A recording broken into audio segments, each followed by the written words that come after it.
예, 안녕하세요. 예, 신광철입니다.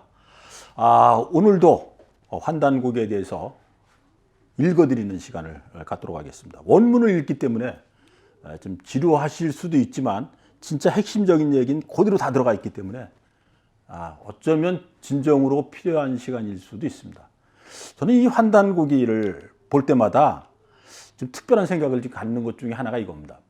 세계의 역사서 중에서 가장 오래되고 특별한 기록을 가지고 있는 것이 저는 환단곡이라고 개인적으로 생각을 합니다. 뭐냐면 중국의 어떤 기록도 서양의 어떤 기록도 환단고기 시대, 그 시대를 그린 그 시대의 역사를 적어놓은 책은 현존하지 않습니다. 지구상에서 가장 오래된 책이고 가장 근원적인 이야기를 적어놓은 것은 진짜 환단곡이라고 볼 수 있습니다. 그래서 제가 그래서 이 환단곡에 빠졌고 환단고기를 소설로 쓰는 것까지 제가 연결로 지금 되고 있습니다. 5권 중에 지금 2권이 나와 있고 올해 안에 이제 3권을 마무리할 예정으로 되어 있는데 뜻대로 잘 될지는 잘 모르겠습니다. 오늘 지금 여러분들한테 환단고기를 강의하는 내용은 이 책을 기본으로 해서 제가 설명을 드리고 여기다 조금 제가 그동안 공부했던 내용과 제가 한국학이라는 것을 저 나름대로 세워서 여태까지 이끌어오고 있는데 거기에 대한 내용 2가지. 그러니까 이 환단고기의 안경전 선생이 이 주석을 다룬 이 내용과 또 하나는 제가 그동안 공부했던 내용을 같이 넣어서 설명을 하는 시간으로 갖도록 하겠습니다. 이 책은 원래 여러분들도 많이 보셨을 거로 생각을 합니다. 단행본 조그만 책으로 나온 것도 있고 이렇게 두껍게 나온 책도 있습니다. 근데 이게 무려 1600쪽이 되기 때문에 여러분들이 읽기도 좀 어려운 점이 분명히 있고 또 이해하는데도 쉽지가 분명히 않습니다. 상당히 어려운 측면이 있고 지루하고 힘들 수도 있습니다. 근데 저는 가능한 한 아주 쉽게 풀도록 하겠습니다. 여러분들이 이제 이런 거 보시면 첫 번째가 황당한 느낌을 가지실 수 있을 거라고 생각합니다. 이걸 찍어가면서 말씀을 드리는 것이 좋을 것 같습니다. 오늘은 이제 단군세기에 대해서 3번째 편이 됩니다. 먼저 이 내용을 그대로 한번 읽어보고 여러분 거기에 대해서 조금 주석을 달면서 설명을 드리고 또 보충적인 설명은 뒷부분에서 설명을 드리는 걸로 이런 방법을 선택해서 하도록 하겠습니다. 먼저 읽어보겠습니다. 여러분들 이제 이거 보시면 진짜 어려운 것 중에 하나가 바로 이런 거라고 얘기할 수 있습니다. 뭔 내용인지를 읽긴 읽었는데 이 내용이 무엇을 뜻하고 있는지를 잘 모르시는 분들이 있습니다. 근데 저는 이제 놀라운 것 중에 하나는 이런 거를 본 적은 있습니다. 증산도의 그 종교를 가지고 계신 분들은 놀라울 정도로 이 환단고기를 다 외우고 계시다는 겁니다. 10번 본 사람은 기본이고 환단고기 전체를 외우는 분들도 있습니다. 그래서 외우는 대도 있다는 걸 제가 알고 깜짝 놀란 적이 있습니다. 저보다도 훨씬 많이 읽고 더 많이 깊이 있게 생각을 하시는 분들도 분명히 있습니다. 그래서 이 환단고기는 일반인들, 제가 여러분들한테 강의하는 내용은 핵심은 이겁니다. 아주 전문적이고 깊이 있는 거는 여러분들이 별도로 공부를 하시는 거를 저는 여러분들한테 주문을 드리고 저는 아주 쉽고 전체적으로 이해할 수 있는 내용만 여기서 말씀드리도록 하겠습니다. 먼저 읽어보겠습니다. 부르단근의 제2원년은 신축년이다. 환기류는 4958년이고 신시개천년도는 1658년, 단기류는 94년. 기원전, 우리가 이제 기원전 얘기할 때 BC로 얘기하지 않습니까? 그 기원전은 2240년 전의 이야기라고 생각하시면 됩니다. 임금께서 어질고 복이 많아서 재물을 많이 쌓아 큰 부를 누리셨다. 백성과 더불어 산업을 다스렸다. 굶주리거나 추위에 떠는 사람이 하나도 없었다. 매년 봄, 가을에 나라 안을 순행하여 살폈다. 예를 갖추어 하늘의 제사를 지냈다. 모든 제후의 선악을 살펴 상벌을 신중히 했다. 도랑을 파고 농업과 양잠을 권장하며 학교를 지어 학문을 일으켰다. 문화가 크게 진보하고 명성이 나날이 커져 나갔다. 초기에 우순이 유주와 영주를 남국 근처에 설치하여 군사를 보내 이들을 정벌하고 왕을 모두 내쫓았다. 그 다음에 마지막에 동무와 도리동으로 봉하여 공을 표창하였다. 여러분들 제가 이제 읽어드렸는데 여러분들이 선뜻 안 다가올 수가 있습니다. 그 이유는 이 행간 하나에 그 의미가 담겨 있는데 그 의미를 파악하는 것이 그렇게 쉽지만은 분명히 않습니다. 그래서 이제 첫 번째 말씀드리면 부르단군은 두 번째 우리나라에, 그러니까 우리나라를 제가 설명을 예전에 여러 번 드렸었는데 제 첫 번째 국가가 환국이라고 말씀드렸습니다. 두 번째 국가가 단국, 세 번째 국가가 조선입니다. 이 조선을 고조선이라고 얘기하고 우리가 한국이라고 얘기할 수도 있습니다. 그래서 환국, 단국, 조선입니다. 고조선입니다. 이렇게 세 나라가, 그러니까 세 왕조가 이어져서 내려오는데 두 번째 왕조인 단국에 대한 얘기를 지금 하고 있는 겁니다. 그럼 단국의 왕은 누구냐? 환웅입니다. 다시 한번 제가 설명을 드리면 환국의 왕은 환인입니다. 단국의 왕은 환웅입니다. 그 다음에 고조선의 왕은 단군입니다. 그러니까 환인, 환웅, 단군은 왕을 칭하는 명사라고 보시면 됩니다. 그런 의미에서 부르단군은 이름은 부르고 그 다음에 단군이라고 보시면 됩니다. 임금께서 어질고 복이 많아서 이거는 일반적인 문장으로 그냥 넘어가면 되고요. 한번 살펴보겠습니다. 의미 있는 것만 여러분들한테 설명을 드리고 나머지는 제가 읽어드렸으니까 그것을 파악하시기 바랍니다. 매년 봄, 가을에 나란을 순행하여 살폈다. 그러니까 1년에 두 번 왕의 임무가 국가를 순행하는 겁니다. 나라를, 현장을 하나하나 살펴서 찾아가서 현장 확인을 하고 거기에 대해서 지시를 하고, 잘못된 것은 지시를 하고, 보탤 건 보태고 뺄 건 빼서 그것을 국가 통치를 하는 방법을 선택을 했다는 겁니다. 그 다음에 하늘의 제사를 지냈다는 얘기가 수시로 나오는데 이것은 여기에서는 아주 중요한 행사 중에 하나라고 봅니다. 우리는 천손이라고 일반적으로 우리 제야사학자들 아니면 고대사를 연구하는 분들은 공통적으로 얘기합니다. 하늘에서 선택된, 하늘에서 직접 내려온 민족이기 때문에 하늘의 제사를 지내는 것을 가장 근원으로 한 겁니다. 이것이 우리나라에 지금 대표적으로 남아있는 것이 강화도 참성단인 건 여러분들 잘 알고 계실 겁니다. 그 다음에 이 시대에, 그러니까 기원전 2240년 전, 그러니까 기원전 2200년 이 전에 벌써 이미 뭐가 있었느냐? 이것을 확인하시면 되는 겁니다. 농업과 양잠을 권장했다 이렇게 나왔습니다. 그 당시에 벌써 이미 농업이 시작됐다는 겁니다. 그러니까 우리가 얘기하고 있는 우리의 고대 국가, 일반적으로는 유목민으로만 생각하는 분들이 가끔 계신데 전혀 아닙니다. 우리나라는 환국, 단국, 고조선은 두 가지를 같이 갖고 있었다고 봅니다. 수렵을 하는 유목, 수렵과 유목을 하는 것과 또 하나는 농업을 했다는 겁니다. 근데 그 농업 중에서도 가장 대표적인 것은 뭐냐? 벼입니다. 벼. 쌀입니다. 예. 그래서 그 당시에 벌써 이미 농업으로 쌀과 다른 농업 작물을 이미 시작을 했다는 겁니다. 두 번째는 여기 중요한 내용 중에 하나 들어가 있습니다. 양잠입니다. 양잠. 양잠이 뭐죠? 누에 치는 겁니다. 누에를 쳐서 비단을 만드는 겁니다. 우리가 비단이 중국에서 출발했다고 그러는데 전혀 그렇지 않다는 것이 이 기록에서 확인될 수 있습니다. 여러분들 보시면 벌써 이미 2200기원전 2240년 전에, 그래 지금으로 얘기하면 지금 2000년대니까 4000여 년 전에 벌써 그 훨씬 이전에 양잠이 실시돼서 비단 생산이 있었다는 겁니다.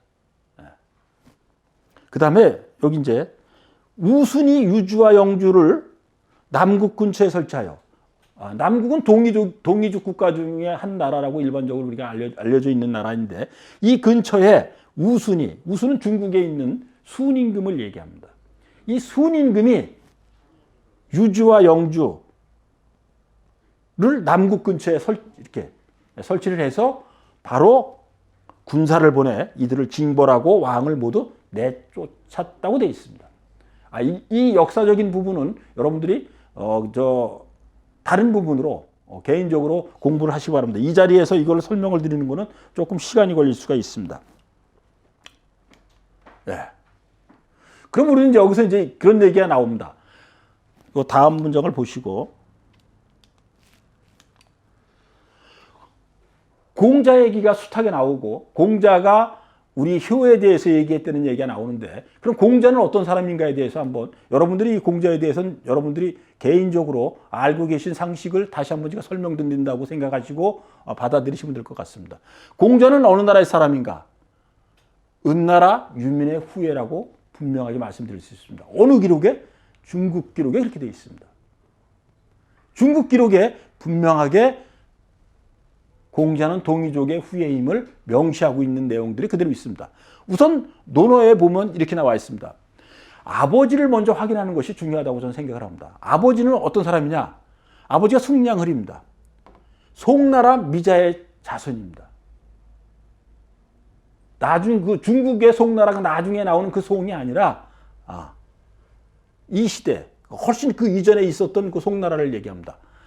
송나라의 미자의 자손이다라고 이렇게 논어에 나와 있습니다. 미자는 누구냐? 기자, 비간, 은나라의 세현인. 그러니까 은나라가 여러분들 잘 알고 계시지만 은나라는 동이족이 만든 국가로 정확하게 어디에든지 확인이 될 수 있는 부분이 있습니다. 우리가 하은주 하는데 은나라는 확연하게 동이족의 후손임을 여러 군데서 확인할 수 있는데 그 후손, 그 은나라에서 이 세 사람, 미자를 포함해서 기자와 비간, 이 사람을 포함해서 세현인으로 받들어졌다는 내용이 논어에 나와 있습니다. 그러면 숙량을은 미자의 자손이고 그 숙량을을 낳은 사람이 누구냐? 숙량을의 부모가 어떤 사람인가를 갖다가 확인하면 공자가 어떤 사람인지가 분명히 나오게 됩니다. 미자에 대해서 제가 설명을 드리겠습니다. 미자는 은나라의 왕이 있는데 그 은나라 왕 이름이 을입니다. 을의 큰아들입니다. 왕의 큰아들이니까 당연히 다음 왕이 될 수 있을 거라고 생각하는데 문제가 있습니다. 큰아들이었지만 모친이, 그러니까 왕의 큰아들인데 그 미자의 어머니는 어떤 분이냐면 정식 본부인이 아니었던 겁니다. 후실이었던 겁니다. 모친이 정후가 아니어서 왕이 되지 못한 비운의 왕자라고 볼 수 있습니다. 그러니까 누가? 숙량을의 그 선조가 미자라는 분이 그렇다는 겁니다. 은나라 마지막 왕권이 이복 동생 누구한테 넘어가냐면 주왕한테로 넘어갑니다. 근데 주왕은 여러분들이 잘 알고 계시지만 아주 폭군 중에 폭군이었습니다. 그러니까 이 미자라는 사람, 조금 설명이 조금 복잡하게 들으실 수 있는데 미자라는 그 사람, 그러니까 숙량을의 선조 되시는 미자라는 분이, 그분은 누구의 아들이냐? 은나라 왕의 첫 번째 아들임에도 왕의 계승을 이어지 못했는데 그 이유는 어머니가 정식 정후가 아니어서 그렇다는 겁니다. 그래서 서열에 밀려서 미추는 비운의 왕자로서 왕이 되지 못합니다. 근데 그 나라가 망하게 되죠. 그 주나라 왕이 우리가 잘 알고 있는 주지왕님, 여러분 주지왕님 아시죠? 그 모든 폭정과 그 다음에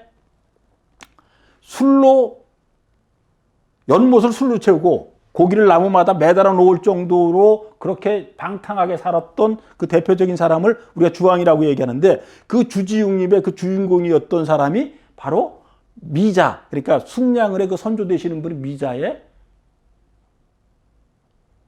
후손이 되는 겁니다. 그래서 이 미자는 다시 한번 제가 설명을 드리면 이렇게 되는 겁니다.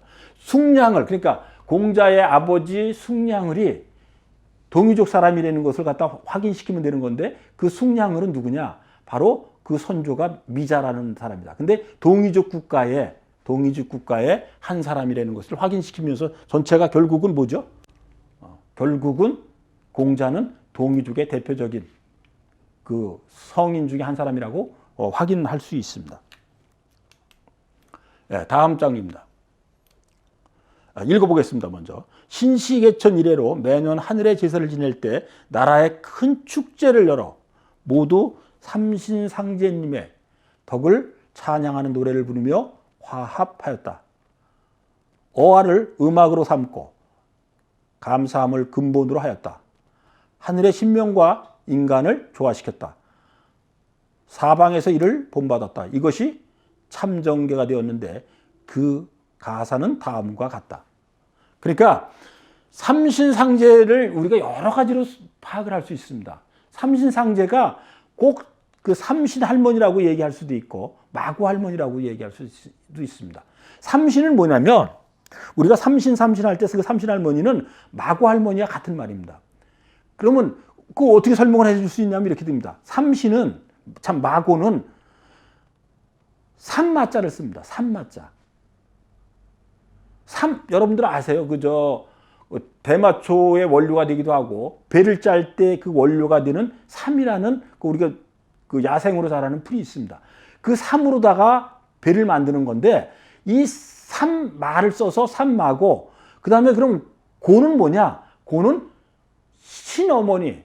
그러니까 할머니 신고자입니다. 그러니까 여성신을 얘기할 때 고자를 쓴 거예요. 신할머니 고자를 써서. 그래서 삼신이 곧 마고가 되는 겁니다. 그래서 그런 의미도 있고 우리가 이 동이족이 태어날 때 몽골 반점이 만들어지는 것과 같은 원리로 이 인간을 태어나게 만들어주는 점지의 신으로도 이 삼신을 얘기하기도 합니다. 그러니까 삼신과 마고와 상제라는 말은 큰 의미에서 같다고 보시면 됩니다. 그 다음에 이제 참정계에 대해서 나오는데 이 참정계는 뒷부분에서 제가 설명을 드리도록 하겠습니다. 그 다음에 여기서 이제 우리 민족은 이 내용은 늘 들어 있습니다. 신시개천 이래로 매년 하늘의 제사를 지냈다. 그러니까 우리가 제천의식을 늘 가지고 있었고, 제천의식은 우리가 교과서에서도 여러 번 배웠죠. 고구려의 동맥, 부여의 영고 뭐 이런 거 배웠는데 그것이 바로 국중대회로서 국가의 큰 행사로서 매년 제천 행사를 우리 민족은 나라마다 왕조가 바뀌어도 계속 이어져서 내려왔다는 것을 여기 그대로 확인할 수 있습니다. 그 다음에 이제 어화가에 대해서 얘기가 나와 있는데 좀 전에 지금 말씀드렸죠. 어화가가 어떤 내용으로 되어 있는가를 여기 지금 적혀져 있습니다. 어화. 감탄사라고 보시면 될 수도 있습니다. 우리 대조산의 크나큰 은덕이시여 배달의 아들 딸 모두 백백천천 영세토록 잊지 못하오리다. 어와 착한 마음 큰 활이 되고 악한 마음 관역되네. 백백천전 우리 모두 큰 활 중 같이 하나 되고 착한 마음 고든 화살처럼 한 마음 되리라. 이 뒷부분에도 이어지는데 이 부분만 먼저 살펴보도록 하겠습니다. 대조산이라는 거는 우리가 대조신을 흔히 얘기하는데 아까 제가 말씀드린 거하고도 같이 연관이 됩니다. 대조신도 이렇게 생각하시면 됩니다. 삼신할머니, 삼신과 마고와 대조와 그 다음에 상제라는 말은 다 같은 해석으로 봐도 크게 다르지 않습니다. 의미는 조금씩 다르지만 큰 의미에서는 같다고 보시면 큰 무리가 없습니다. 여기서 보면 배달이라는 얘기가 이제 처음으로 나옵니다. 네, 배달. 이 배달의 뜻은 여러분들 제가 예전에도 설명드린 적이 있는데 다시 한번 조금 설명을 드리면 배달은 발달하고 같은 말입니다. 단을 설명을 할 때 나라 이름이 단인데 이 단을 풀면 우리말로 풀면 배달입니다. 배달은 발달이고요. 그럼 발이라는 뜻은 밝은 그거 그대로 얘기합니다. 환하다. 발달할 때 그 발입니다. 달은 땅이라고 제가 설명을 드린 적이 있습니다. 응달, 양달 할 때 땅 아직도 그대로 사용하고 있는 건데 응달은 햇볕이 안 드는 땅, 양달은 햇볕이 드는 땅. 그래서 달은 땅이라는 뜻입니다. 그래서 밝은 땅의 나라는 겁니다. 왜 밝은 땅의 나라느냐? 우리는 태양을 숭상했기 때문에 태양을 큰 중심적인 역할로 늘 보고 거기다 핵심을 주었기 때문에 우리는 해가 제일 먼저 떠오른다는 생각을 한 겁니다. 해가 제일 먼저 떠오르는 현상을 그대로 우리의 사상 속에 정신 속에서 받아들인 것이 우리의 광명사상인데 그것을 그대로 설명한 것이 배달입니다. 발달. 예. 그 다음에 여기 이제 나오는 게 큰 활이 나옵니다. 궁이 대궁이라는 얘기가 나오는데 이 큰 활을 쓴 민족은 여러 민족이 있지만 대표적으로 얘기할 수 있는 것이 우리 동이족의 예족, 맥족, 우리 그 다음에 고주선, 환국, 단국 거기서 이 큰 활이 대표적으로 우리는 설명을 드릴 수 있고 나라 이름의 의미를 얘기할 때도 중요하게 사용이 된 것이 큰 활입니다. 이 얘기는 여러분들이 여러 번 제가 설명을 드린 적이 있는데 다시 한번 조금 부연을 해서 설명드리면 청동기 문화를 세계 최초로 만드는 것이 전 동북아의 구리 민족이라고 제가 말씀드린 적이 있습니다. 그것이 환국, 단국, 고주선인데 단국 때 만들어졌다고 저는 환단국에서 있는 그대로 전 여러분들한테 주장을 하고 싶습니다. 그 다음에 이제 화살도 똑같습니다. 활과 화살이 우리 민족에게는 늘 뗄래야 뗄 수 없는 것이 바로 활입니다. 그래서 우리가 우리를 얘기할 때 일반적으로 얘기하는 것이 이라고 말씀을 드렸습니다. 동이족 할 때 그 이자인데 이 이자는 여러분들이 가장 많이 알고 있는 그 대표적인 것은 큰 대자에 활궁자가 합해져서 큰 활. 왜 나라 이름의 그 대표적인 그 상징성을 큰 활에 두었느냐? 청동기 문화로서 무기를 만드는 나무로 만든 무기하고 돌로 만든 무기 이걸 쓰던 시대에 청동기 문화를 만들어내고 처음으로 창조해낸 것이 우리 동이족이기 때문에 그것을 근본으로 해서 만들 수 있는 게 무기입니다. 세계를 정복하고 나라를 지킬 수 있고 그 다음에 우리가 문화를 만들어냈다 그래도 그것을 지키고 확장시키는 데 가장 중요한 것은 누가 뭐래도 무기라고 얘기할 수 있습니다. 이 무기체계의 발달은 결국은 나라의 강성과 직접적인 관계가 되기 때문에 우리는 그 의미를 그대로 담아서 이 우리를 상징하고 있는 이자의 큰 활이라는 의미를 담은 겁니다. 그래서 이 이자는 여러 가지 의미가 있습니다. 인자로도 해석을 하기도 되고요. 여기서 어질인자로 해석을 하기도 합니다. 어질다는 뜻도 되고 그 다음에 이 이자가 왕이라는 의미를 가질 때도 있었습니다. 그 다음에 저 이자는 사람인자로 해석을 하기도 한때 했습니다. 그래서 저 이자는 우리한테는 아주 중요하고 핵심적인 글자라고 볼 수 있습니다. 네, 다음 보겠습니다. 어와 백백천전 백백천천 우리 모두 큰 활처럼 하나 되어 수많은 관역을 꿰뚫어 버리리라. 끓어오르는 물 같은 착한 마음 속에서 한 덩이 눈 같은 것이 악한 마음이라네. 어와 백백천천 우리 모두 큰 활처럼 하나 되어 굳세게 한 마음 되니 배달나라 영광이로세. 백백천천 오랜 세월 크나큰 은덕이시여 우리 대조신이로세. 우리 대조신이로세. 여기서도 여러분들이 지금 우리한테 특별하게 다가오는 여기서 그 단어는 관역입니다. 관역. 네. 그 다음에 큰 활입니다. 왜 국가를 대표하는 그 노래 중에 벌써 4번이나 나옵니다. 앞부분에서 2번 나왔고 여기서 관역이 나오고 큰 활이 나오고 활을 이렇게 강조한 이유가 분명히 있습니다. 그것은 제가 좀 전에 말씀드린 바로 그 내용입니다. 청동기 문화를 만들어내서 그 당시로 지금으로 얘기하면 반도체 기술이나 인터넷, IT 같은 최첨단의 과학이라고 얘기할 수 있습니다. 그 다음에 최첨단으로 만든 무기라고 얘기할 수 있습니다. 그렇기 때문에 이것을 여러 군데서 결국은 이렇게 표현하고 사용했을 거라고 말씀드릴 수 있습니다. 여기서 이제 마지막에 이 대조신이라는 얘기가 또 나옵니다. 이 대조신은 제가 말씀드린 거하고 똑같습니다. 아까 말씀드린 거하고 똑같이 삼신, 마고, 상제 다 같은 말로 여러분들이 이해하시면 됩니다. 이 대조신은 지금도 사용하고 있는 분들이 있습니다. 그것이 무당입니다. 우리나라의 그 전통 문화를 얘기하고 우리의 민속을 얘기하다 보면 무당, 무속을 빼놓고서 절대 설명할 수가 없습니다. 가장 중요하고 핵심적인 내용들은 지금도 그대로 전해지고 있다는 것이 놀라운 얘기인데 그것이 바로 이 대조신도 그것 중에 하나라고 볼 수 있습니다. 무당들이 그 구슬하고 그랬을 때 이 대조신에 대한 얘기가 여러 번 나오고 노래 속에도 나오고 그들이 읊는 음률 속에도 이 대조신이라는 얘기는 여러 번 나옵니다. 그만큼 우리는 우리 문화를 상당 부분 다 잃어버렸다고 그러지만 많이 잠재의식 속에 그 다음에 일반 생활 속에 그 다음에 관습 속에 그대로 남아있는 것을 여러 군데서 확인할 수가 있습니다. 예. 그 다음에 이제 우리나라가 3년상, 동아시아 쪽에서 대부분이 상을 치를 때 3년상을 치르는데 이 3년상에 대한 얘기를 제가 말씀드리도록 하겠습니다.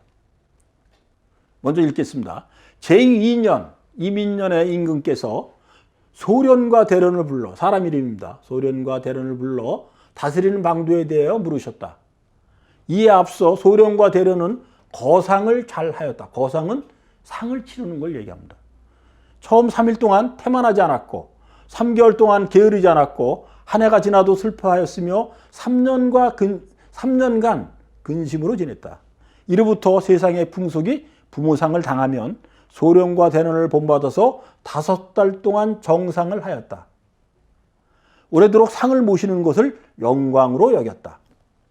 천하의 대성인이 아니었다면 어찌 덕화가 널리 퍼짐이 이토록 역참으로 전하는 것처럼 빠를 수 있겠는가. 소련과 대련은 효자로 알려졌다. 공자 또한 이들을 칭송하였다. 무릇 효란 사람을 사랑하고 세상을 이롭게 하는 근본이다. 온 세상에 이를 널리 알려서 표준으로 삼았다. 그러니까 이 동아시아에 있는 국가들이 지금 중국이나 한국이나 지금은 좀 달라졌지만 얼마 전까지만 해도 한국은 3년상을 치르는 것을 기본으로 알았습니다. 조선시대 때는 말할 것도 없었고 또 중국도 마찬가지였었습니다. 그럼 이 3년상이 어디에서 유래된 거냐? 이미 오래전에 우리 배달국에서 이미 있었던 전통이라고 보시면 되는 겁니다. 거기에 대한 기록이 지금 여기에 그대로 나와 있는 겁니다. 소련과 대련을 사람으로 보시면 됩니다. 소련과 대련이 거상을 당했는데, 그러니까 부모님 상을 당했을 때 그 거상을, 그러니까 상을 치르는 일을 잘했는데 여기서 한번 생각해 보시면 됩니다. 처음 3일, 계속 3일 연결해 나옵니다. 처음 3일 동안 태만하지 않았고 3개월 동안 게으르지 않았고 그 다음에 3년간 근심으로 지냈다. 그래서 부모의 상은 3년으로 한다는 내용이 여기 지금 적혀 있는 겁니다. 이 내용이 지금 우리의 3년상하고도 그대로 이어져서 내려온 거고 중국의 전통에도 그대로 남아 있습니다. 그래서 이거에 대한 내용은 논어에도 그대로 나옵니다. 논어에서 제자와 공자와 제자가 나누는 대화 속에서도 이런 내용이 나옵니다. 몇 년을 얼마만큼 그 부모가 돌아가시면 거기에다 상을 치르는 이 상예를 어느 정도로 해야 되느냐는 데 대한 얘기를 그 공자와 제자들이 나누는 대회에서 몇 가지 안이 나옵니다. 1년이면 충분하다. 왜냐하면 계절이 4계절을 한 바퀴 돌아가는 거니까 세상이 돌아가는 원리도 1년이면 다 한 번 돌아가기 때문에 1년이면 충분하다고 얘기하는 제자가 있었고 3년을 얘기하는 제자도 있었고 근데 여기서 공자는 이렇게 얘기합니다. 공자는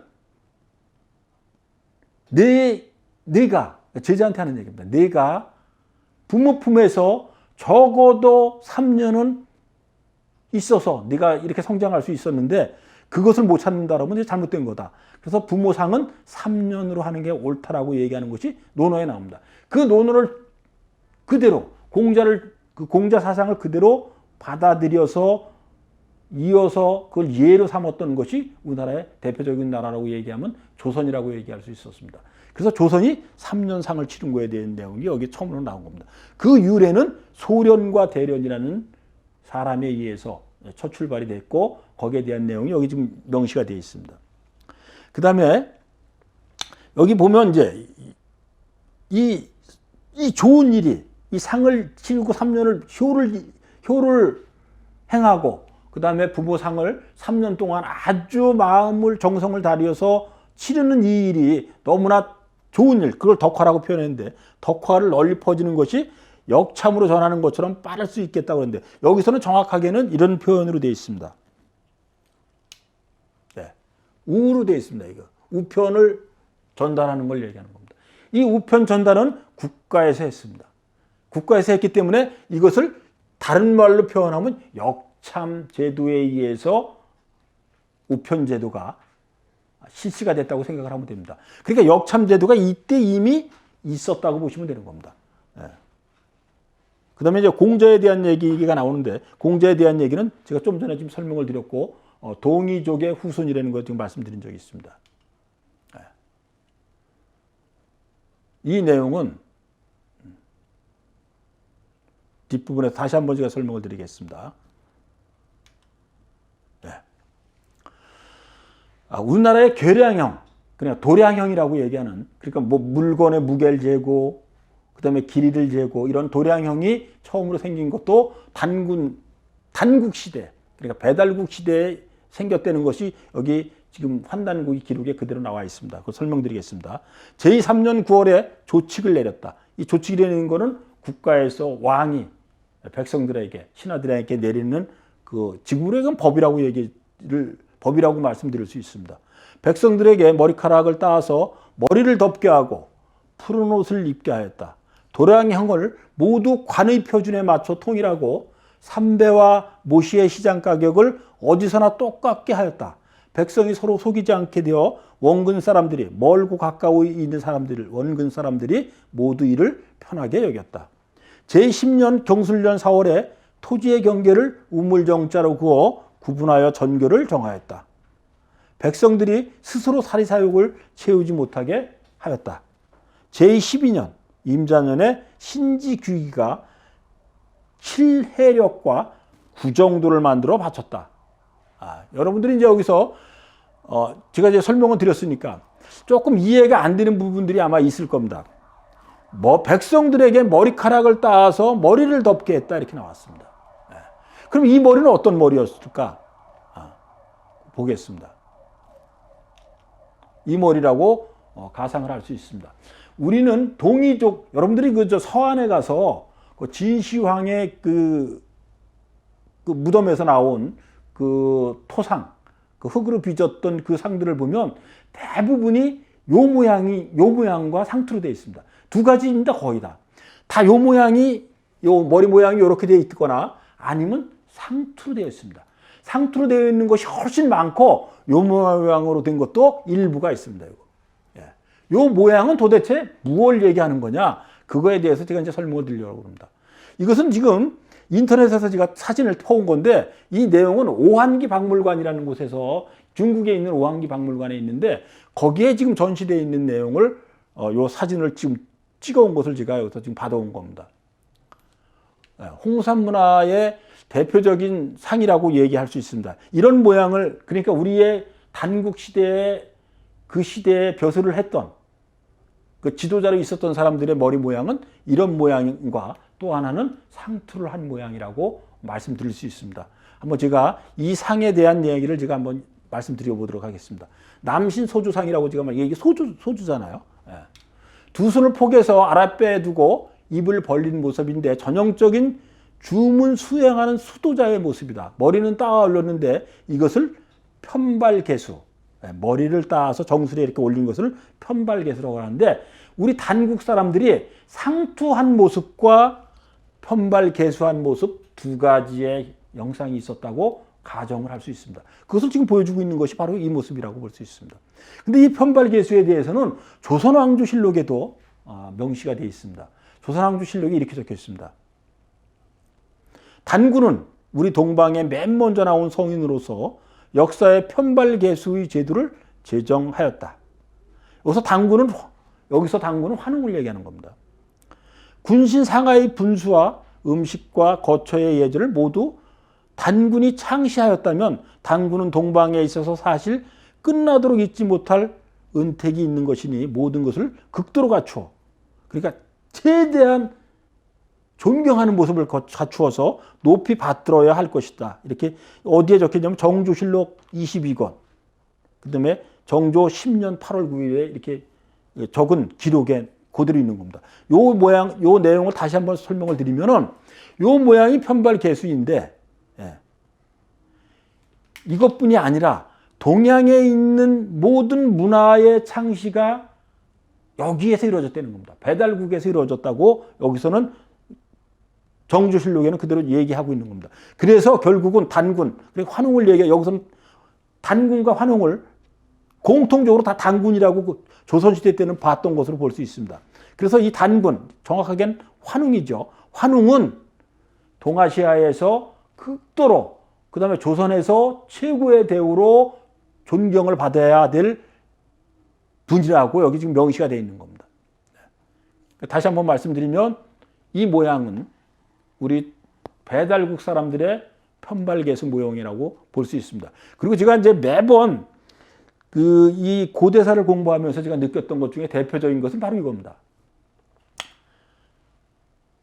수도자입니다. 수도자. 주문 수행하는 수도자가 나라 건국을 했고, 적어도 수도자의 그 정신, 그러니까 수행하는 사람들의 이 선이나 참선하는 분들의 그 정신을 그대로 국가 이념과 통치의 이념으로 다 받아들였던 것이 우리나라 고대 국가라고 볼 수 있습니다. 그래서 수도자의 모습도 그대로 나온 겁니다. 예.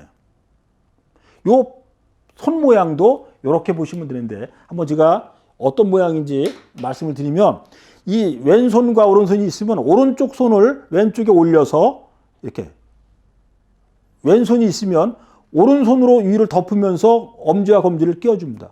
요것을 그대로 오른손을 왼손을 덮어주고 밑으로 그대로 내려서 단전 쪽에 이렇게 갖다 대면 요 모양이 우리가 지금 저 자세를 그대로 볼 수 있는 겁니다. 요 모양이 바로 그 모양입니다. 오른손이 엄지와 검지를 깍지를 끼고 나머지 네 손가락을 오른손으로 왼손을 덮는 것을 표현했다고 보시면 됩니다. 이것을 지금 설명드리다 그런 건데, 다시 한번 여기서 보면은 계량형 통일과 정전법 시행이 단국 시대, 배달국 시대에 이미 있었다는 겁니다. 이것이 그대로 전통적으로 내려와서 중국과 우리 고구려, 백제, 신라 거기에 그대로 이어져서 내려와 가지고 일본까지 전파된 거라고 보면 됩니다. 그래서 이 내용이 그대로 여기 지금 명시가 되어 있는 겁니다. 도량형이라고 되어 있는데 여기서는 정전법이라고 되어 있습니다. 여긴 이렇게 표시가 되어 있죠. 보시면 이 네모난 것이 있으면 정자죠. 이렇게 두 개 긋고 이 밑으로 두 개 긋어서 우물정자를 해서 이렇게 9개 등분을 나누어서 8개는 개인이 갖는 겁니다. 개인이 9개 중에서 한 등분을 국가에 바치는 거예요. 공정 가운데 거를 거기서 나온 생산물은 국가에 바치고 세금으로 바치고, 나머지 8개는 9개 중에 8개는 자신이 자기가 농사 지은 사람이 갖도록 하게 되어 있는 것이 바로 정전법입니다. 토지의 경계를 우물정자로 그어서 만들었다는 내용이 여기에 지금 명시가 되어 있습니다. 이게 또 배달국 시대에 있었다고 보시면 되는 겁니다. 도량형은 또 뭐냐면, 이 시대에 벌써 도량형, 우리가 도량형이 우리가 학교 다닐 때 교과서에서 배웠던 거는 고구려, 백제, 신라 때 그때 처음으로 도량형이 생기고 도입이 됐다는 이렇게 얘기를 하는데 전혀 아닙니다. 이미 그 2000년 전 이상, 그러니까 기원전 2000년 이전에 벌써 도량형이 결정이 돼 있다고 보시면 되는 겁니다. 그러니까 길이에 대한, 이 척에 대한 것 있고, 그 다음 무게를 재는 것들이 있고, 이런 것들이 정확하게 그 당시에 국가 표준으로다가 체계화돼서 이루어졌다고 보시면 됩니다. 그 다음에 이때 벌써 이미 2000년, 기원전 2000년 이전에 이런 것도 만들어진 겁니다. 달력이 만들어졌고, 그 다음에 구정도는 뭐냐면, 이 구는 우리가 얘기할 때 이 구는 우리 고대 국가의 수도라고 얘기할 수도 있고, 아니면 그 영토라고 얘기할 수도 있습니다. 그래서 이 구자는 우리의 민족의 땅 영역을 표시할 때 이 구자를 종종 씁니다.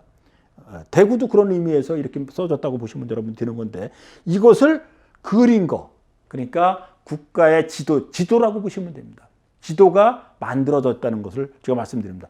제가 예전에 대동여 지도나 그 다음에 우리나라에 있는 그 여러 가지 지도가 조선시대 때 김정호 선생님이 만들었다 이런 얘기 하는데 절대 아닙니다. 지도가 한 사람에 의해서 만들어진다는 것은 있을 수가 없는 일입니다. 100명이 달려들어도 지도를 만들기 쉽지 않습니다. 백두산에 가서 백두산 7번 김정은 선생이 7번 다녀와서 지도를 만들었다고 얘기하는데 전혀 그럴 수가 없는 겁니다. 7번 갔다 와서 백두산을 그릴 수 있다? 말도 안 되는 얘기입니다. 7번 다녀오면 가는 정상 올라가는 길만 겨우 찾아낼 수 있는 것이 7번 다녀왔다고 그러면 그 정도 되는 겁니다. 이미 오래전 수천 년 동안 이어져서 내려왔던 그것을 종합해서 만든 분이 김정호 선생님이시지, 김정호 선생님이 지도를 만들었다? 절대 아닙니다. 적어도 4,000년, 5,000년에 그 누적된 것들이 완결된 것이 대동여지도라고 보시면 되는 겁니다. 그러니까 벌써 이때 이미 달력이 만들어져 있었고, 그 다음에 지도가 있었다는 것을 얘기합니다. 그러니까 이때 모든 것가 체계화되는 겁니다.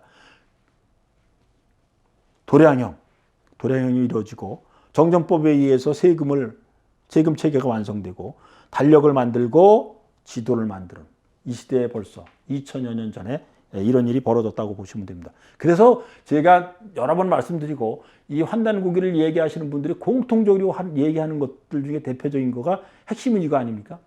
뭐냐? 동아시아에서 세계 문화가 처음으로 출발했다. 이 동아시아의 문화가 세계적으로 나눠져서 갔다. 이렇게 보시면 우리 이 환단고기에서 얘기하는 그 핵심적인 내용이라고 제가 말씀드릴 수 있습니다.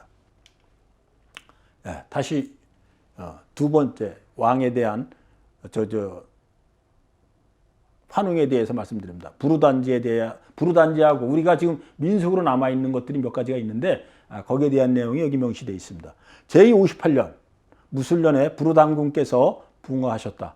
붕어하신 날, 붕어라는 건 돌아가셨다는 얘기입니다. 사망했다는 얘기입니다. 붕어하신 날 하늘에 일식이 있었고 산짐승이 뜰을 지어 산 위에 울부짖고 만백성이 목 놓아 통곡하였다.